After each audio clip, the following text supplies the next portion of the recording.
In addition to the intentions that we've talked about, we also have 5 prompts that we recommend using.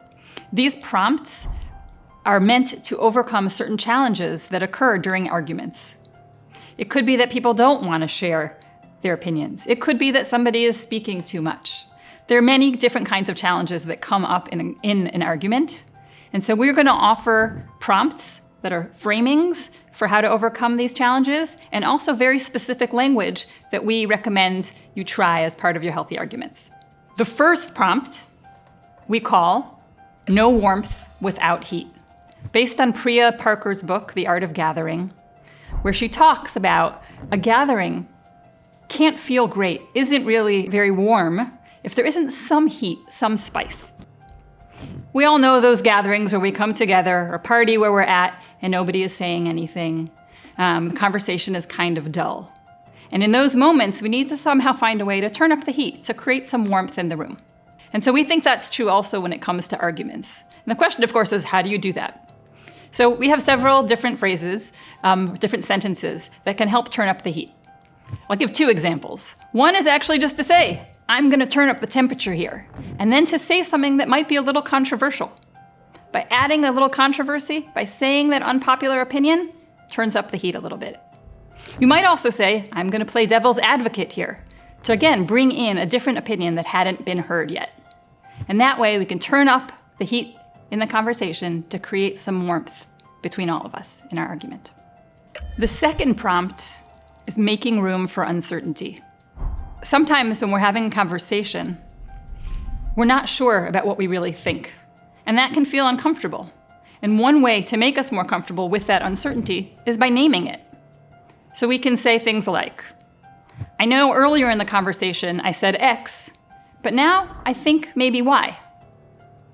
Or we can just name it outright and say, I'm not really sure I agree with this opinion, but I'm going to say it anyway to try it on.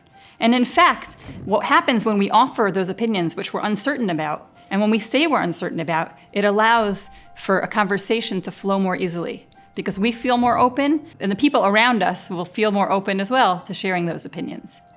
The third prompt is emotions are signals, not stop signs. Emotions are critically important in every conversation and certainly in arguments. That's what arguments are often about, the head and the heart.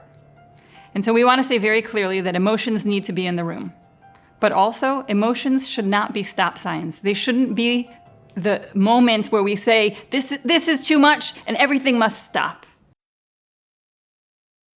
And so the question is, how do we have emotions in the room in a healthy way that allow the conversation to be real and allow the conversation to continue, but they don't stop the conversation entirely? So we have a few suggestions.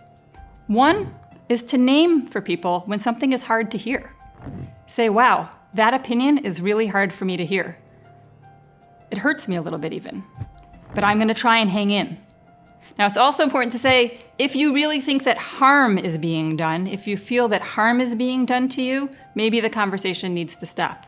But if there's hurt is not the same as harm. Not always clear what the difference is, but there is a difference. And so we encourage you as much as possible to stay in the conversation. Say to someone, this is hurting and I'm trying to be here. And it's both an indication to yourself, the person who might be feeling the hurt, that let me try and breathe deeply and stay in this conversation. It's a moment where I might learn a lot. And it's also a moment to say to the person speaking, be careful. You're treading on thin ice here. You're in a zone that might be uncomfortable for me, so let's speak very carefully to each other, but let's not stop the conversation. The fourth prompt we call yes, but. You heard me correctly, yes, but. Many of you might have heard the term yes and been encouraged to use the term yes and. We like yes and also, but not necessarily for healthy arguments. Yes and comes from the world of improvisational theater, where we start with one action or one scene and we want to add on to that scene. It's really useful in brainstorming to say yes and. We give one idea and then we add another idea. But in an argument, we often mean, yes, I hear what you're saying, but I have a different opinion. And so we want to encourage you to use the word but when you mean but. If you feel differently about something, say yes, I hear you. Yes, I know you're valuing one thing, but I am valuing something else. I have a different opinion. The fifth prompt is be more a gatherer than a hunter. We want to be in a mindset of gathering other people's opinions.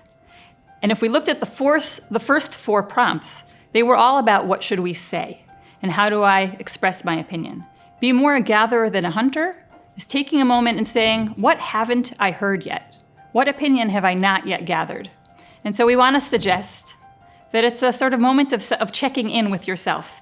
And one way of doing that, and especially here, is to say, we want to do that out loud. We want to say something like, I haven't heard your opinion yet. I'd like to ask you to speak. Or, I've been talking a lot. I'm going to pause so I can hear somebody else's opinion. And often it's not only a way of checking in with yourself and inviting other opinions, but it may even be a tool that other people in a group might use to say, hey, I've heard you offer your opinions, but I actually haven't heard so-and-so offer his or her opinion. And it's a way of all of us acting more, of gathering more opinions, is understanding that we want to invite people into the conversation as much as we can.